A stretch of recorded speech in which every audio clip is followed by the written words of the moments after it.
श्री बृहस्पतिवार व्रत कथा। भारतवर्ष में एक प्रतापी और दानी राजा राज्य करता था। वह नित्य गरीबों और ब्राह्मणों की सहायता करता था। ये बात उसकी रानी को अच्छी नहीं लगती थी। वो न ही गरीबों को दान देती और न ही भगवान का पूजन करती थी और राजा को भी दान देने से मना किया करती थी। एक दिन राजा शिकार खेलने वन को गए हुए थे तो रानी महल में अकेली थी। उसी समय बृहस्पति देव साधु वेश में राजा के महल में भिक्षा के लिए गए और भिक्षा मांगी। रानी ने भिक्षा देने से इनकार कर दिया और कहा, हे साधु महाराज, मैं तो इस दान पुण्य से तंग आ गई हूँ। मेरा पति सारा धन लुटाते रहते हैं। मेरी इच्छा है कि हमारा धन नष्ट हो जाए, फिर न रहेगा बांस न बजेगी बांसुरी। साधु ने कहा, देवी तुम तो बड़ी विचित्र हो। धन संतान तो सभी चाहते हैं, पुत्र और लक्ष्मी तो पापी के घर भी होने चाहिए। यदि तुम्हारे पास अधिक धन है तो भूखों को भोजन दो, प्यासों के लिए प्याऊ बनवाओ, मुसाफिरों के लिए धर्मशालाएं खुलवाओ। जो निर्धन अपनी कुमारी कन्याओं का विवाह नहीं कर सकते उनका विवाह करा दो। ऐसे और कई काम हैं जिनके करने से तुम्हारा यश लोक परलोक में फैलेगा। परंतु रानी पर उपदेश का कोई प्रभाव न पड़ा। कहने लगी, महाराज आप मुझे कुछ मत समझाइए। मैं ऐसा धन नहीं चाहती जो हर जगह बांटती फिरूं।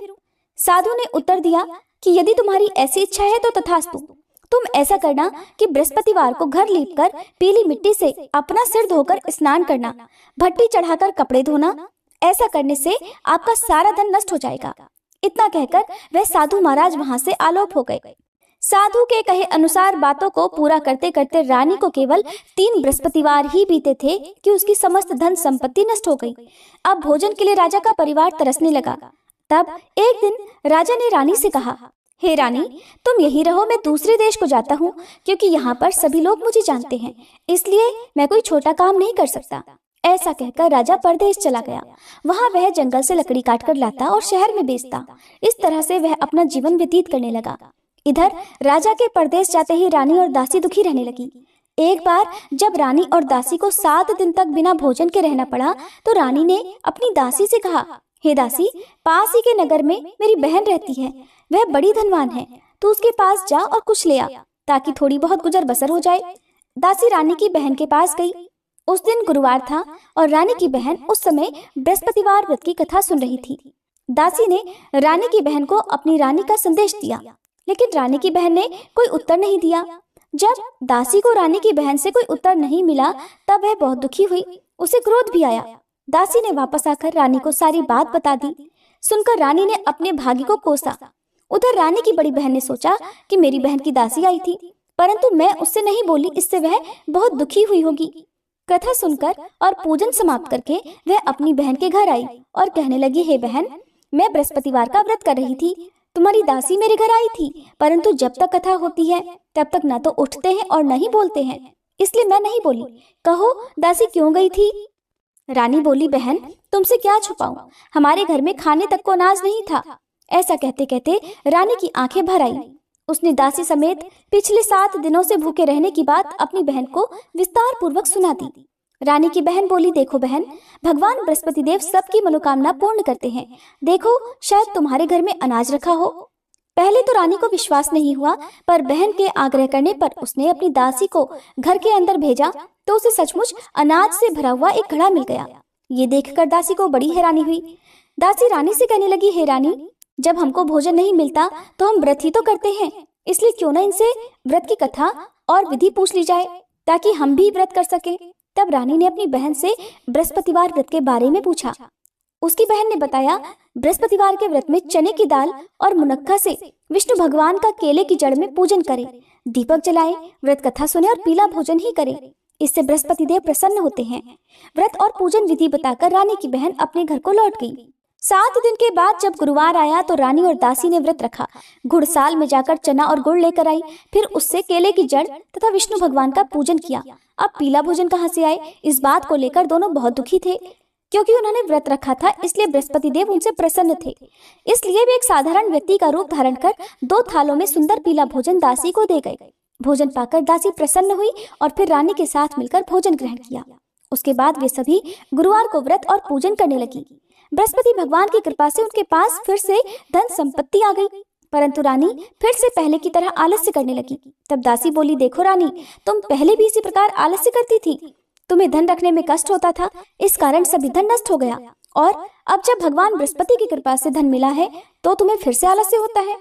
रानी को समझाते हुए दासी कहती है कि बड़ी मुसीबतों के बाद हमने ये धन पाया है, इसलिए हमें दान पुण्य करना चाहिए, भूखे मनुष्यों को भोजन कराना चाहिए और धन को शुभ कार्यों में खर्च करना चाहिए, जिससे तुम्हारे कुल का यश बढ़ेगा, स्वर्ग की प्राप्ति होगी और पितर प्रसन्न होंगे। दासी की बात मानकर रानी अपना धन शुभ कार्यों में खर्च करने लगी, जिससे पूरे नगर में उसका यश फैलने लगा। उधर वह राजा एक दिन दुखी होकर जंगल में पेड़ के नीचे आसन जमाकर बैठ गया। वह अपनी दशा को याद करके व्याकुल होने लगा। बृहस्पतिवार का दिन था। एकाएक उसने देखा कि निर्जन वन में एक साधु प्रकट हुए। वह साधु वेश में स्वयं बृहस्पति देवता थे। लकड़हारे के सामने आकर बोले, हे लकड़हारे, इस सुनसान जंगल में तू चिंता मगन क्यों बैठा है? लकड़हारे ने दोनों हाथ जोड़कर प्रणाम किया और उत्तर दिया, महात्मा जी, आप सब कुछ जानते हैं, मैं क्या कहूँ? ये कहकर वह रोने लगा और साधु को अपनी आत्मकथा सुनाई। महाराज जी ने कहा, तुम्हारी स्त्री ने बृहस्पति के दिन बृहस्पति भगवान का निरादर किया है, जिसके कारण रुष्ट होकर उन्होंने तुम्हारी ये दशा कर दी। अब तुम चिंता दूर करके मेरे कहने पर चलो तो तुम्हारे सभी कष्ट दूर हो जाएंगे और भगवान पहले से भी अधिक संपत्ति देंगे। तुम बृहस्पति के दिन कथा किया करो। 2 पैसे के चने मुनक्का लाकर उसका प्रसाद बनाओ और शुद्ध जल से लोटे में शक्कर मिलाकर अमृत तैयार करो। कथा के पश्चात अपने सारे परिवार और सुनने वाले प्रेमियों में अमृत और प्रसाद बांटकर आप भी ग्रहण करो। ऐसा करने से भगवान तुम्हारी सब मनोकामनाएं पूर्ण करेंगे। साधु के ऐसे वचन सुनकर लकड़हारा बोला, हे प्रभु, मुझे लकड़ी बेचकर इतना पैसा नहीं मिलता जिससे भोजन के बाद कुछ बचा सकूं। मैंने रात में अपनी पत्नी को व्याकुल देखा है। मेरे पास कुछ भी नहीं जिससे मैं उसकी खबर मंगा सकूं। साधु ने कहा, हे लकड़हारे, तुम किसी बात की चिंता मत करो। बृहस्पति के दिन तुम रोजाना की तरह लकड़ियां लेकर शहर को जाओ। तुमको रोज से 2 गुना धन प्राप्त होगा, जिससे तुम भलीभांति भोजन कर लोगे और बृहस्पति देव की पूजा का सामान भी आ जाएगा। इतना कहकर साधु अंतर ध्यान हो गए। धीरे धीरे समय बीतने पर फिर वही बृहस्पतिवार का दिन आया। लकड़हारा जंगल से लकड़ी काटकर किसी शहर में बेचने गया। उसे उस दिन और दिन से अधिक पैसा मिला। राजा ने चना गुड़ आदि लाकर गुरुवार का व्रत किया। उस दिन से उसके सभी क्लेश दूर हुए, परंतु जब दोबारा गुरुवार का दिन आया तो बृहस्पतिवार का व्रत करना भूल गया। इस कारण बृहस्पति भगवान नाराज हो गए। उस दिन उस नगर के राजा ने विशाल यज्ञ का आयोजन किया था और शहर में ये घोषणा कर दी कि कोई भी मनुष्य अपने घर में भोजन न बनाए, न आग जलाए, समस्त जनता मेरे यहाँ भोजन करने आए। इस आज्ञा को जो न मानेगा उसे फांसी की सजा दी जाएगी। इस तरह की घोषणा संपूर्ण नगर में करवा दी गई। राजा की आज्ञा अनुसार शहर के सभी लोग भोजन करने गए, लेकिन लकड़हारा कुछ देर से पहुंचा, इसलिए राजा उसको अपने साथ घर लिवा ले गए और ले जाकर भोजन करा रहे थे तो रानी की दृष्टि उस खूंटी पर पड़ी जिस पर उसका हार लटका हुआ था। वह वहां पर नहीं दिखाई दिया। रानी ने निश्चय किया कि मेरा हार इसी मनुष्य ने चुरा लिया है।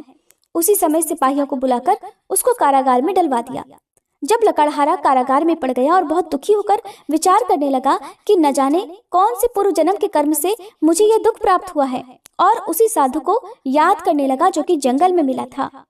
उसी समय तत्काल बृहस्पति देव साधु के रूप में प्रकट हुए और उसकी दशा को देखकर कहने लगे, अरे मूर्ख, तूने बृहस्पति देव की कथा नहीं करी, इस कारण तुझे ये दुख प्राप्त हुआ है। अब चिंता मत कर, बृहस्पतिवार के दिन कारागार के दरवाजे पर 4 पैसे पड़े मिलेंगे। उनसे तू बृहस्पति देव की पूजा करना, तेरे सभी कष्ट दूर हो जाएंगे। बृहस्पति के दिन उसे 4 पैसे मिले। लकड़हारे ने कथा कही। उसी रात को बृहस्पति देव ने उस नगर के राजा को स्वप्न में कहा, हे राजा, तुमने जिस आदमी को कारागार में बंद कर दिया है वह निर्दोष है, वह राजा है, उसे छोड़ देना। रानी का हार उसी खूंटी पर लटका है। अगर तू ऐसा नहीं करेगा तो मैं तेरे राज्य को नष्ट कर दूंगा। इस तरह रात के स्वप्न को देखकर राजा प्रातःकाल उठा और खूंटी पर हार देखकर लकड़हारे को बुलाकर क्षमा मांगी और लकड़हारे को योग्य सुंदर वस्त्र आभूषण देकर विदा कर दिया। बृहस्पति देव की आज्ञा अनुसार लकड़हारा अब अपने नगर को चल दिया। राजा जब अपने नगर के निकट पहुंचा तो उसे बड़ा आश्चर्य हुआ।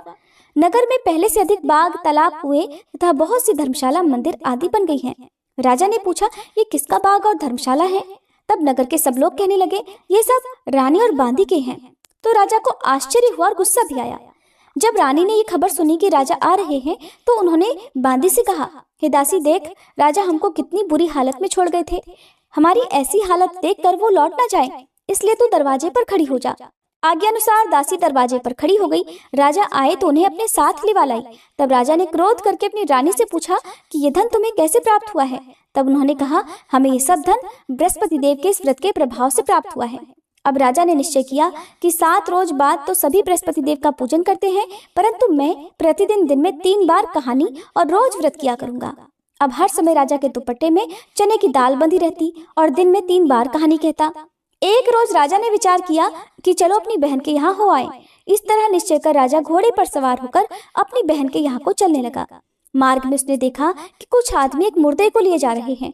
उन्हें रोककर राजा कहने लगा, अरे भाइयों, मेरी बृहस्पति देव की कथा सुन लो। वे बोले, लो, हमारा तो आदमी मर गया है, इसको अपनी कथा की पड़ी है। परंतु कुछ आदमी बोले, अच्छा कहो, हम तुम्हारी कथा भी सुनेंगे। राजा ने दाल निकाल ली और जब कथा आधी हुई थी कि मुर्दा हिलने लग गया, और जब कथा समाप्त हो गई तो राम राम करके वह मनुष्य उठकर खड़ा हो गया। आगे मार्ग में उसे एक किसान खेत में हल चलाता मिला। राजा ने उसे देखा तो उससे बोले, अरे भैया, तुम मेरी बृहस्पतिवार की कथा सुन लो। किसान बोला, जब तक मैं तेरी कथा सुनूंगा तब तक 4 हरैया जोत लूंगा। जा, अपनी कथा किसी और को सुनाना। इस तरह राजा आगे चलने लगा। राजा के हटते ही बैल पछाड़ खाकर गिर गए और उस किसान के पेट में बड़ी जोर का दर्द होने लगा। उसी समय उसकी माँ रोटी लेकर आई। जब उसने ये देखा तो अपने पुत्र से सब हाल पूछा और बेटे ने सभी हाल कह दिया। तो बुढ़िया दौड़ी दौड़ी उस घुड़सवार के पास गई और उससे बोली कि मैं तेरी कथा सुनूंगी, तू अपनी कथा मेरे खेत पर चलकर ही कहना। राजा ने बुढ़िया के खेत पर जाकर कथा कही, जिसके सुनते ही बैल उठ खड़े हुए और किसान के पेट का दर्द भी बंद हो गया। राजा अपनी बहन के घर पहुंचा। बहन ने भाई की खूब मेहमानी की। दूसरे रोज प्रातःकाल राजा जगा तो वह देखने लगा कि सब लोग भोजन कर रहे हैं। राजा ने अपनी बहन से कहा, ऐसा कोई मनुष्य है जिसने भोजन ना किया हो, मेरी बृहस्पतिवार की कथा सुन ले। बहन बोली, है भैया, ये देश ऐसा ही है। पहले यहाँ लोग भोजन करते हैं, बाद में अन्य काम करते हैं। अगर कोई पड़ोस में हो तो देखाऊं। वो ऐसा कहकर देखने चली गई, परंतु उसे ऐसा कोई व्यक्ति नहीं मिला जिसने भोजन ना किया हो। अतः वह एक कुम्हार के घर गई जिसका लड़का बीमार था। उसे मालूम हुआ कि उनके यहाँ 3 रोज से किसी ने भोजन नहीं किया है। रानी ने अपने भाई की कथा सुनने के लिए कुम्हार से कहा। वह तैयार हो गया। राजा ने जाकर बृहस्पतिवार की कथा कही, जिसको सुनकर उसका लड़का ठीक हो गया। अब तो राजा की प्रशंसा होने लगी। एक दिन राजा ने अपनी बहन से कहा, हे बहन, अब हम अपने घर को जाएंगे, तुम भी तैयार हो जाओ। राजा की बहन ने अपनी सास से कहा। सास ने कहा, हाँ चली जा, परंतु अपने लड़कों को मत ले जाना, क्योंकि तेरे भाई के कोई संतान नहीं है। बहन ने अपने भैया से कहा, हे भैया, मैं तो चलूंगी, पर कोई बालक नहीं जाएगा। राजा बोला, जब कोई बालक नहीं जाएगा तब तुम भी जाकर क्या करोगी। बड़े दुखी मन से राजा अपने नगर को लौट आया। राजा ने अपनी रानी से कहा, हम निर्वंशी राजा हैं, हमारा मुंह देखने का धर्म नहीं है और कुछ भोजन आदि नहीं किया। रानी बोली, हे प्रभु, बृहस्पति देव ने हमें सब कुछ दिया है, वह हमें संतान अवश्य देंगे।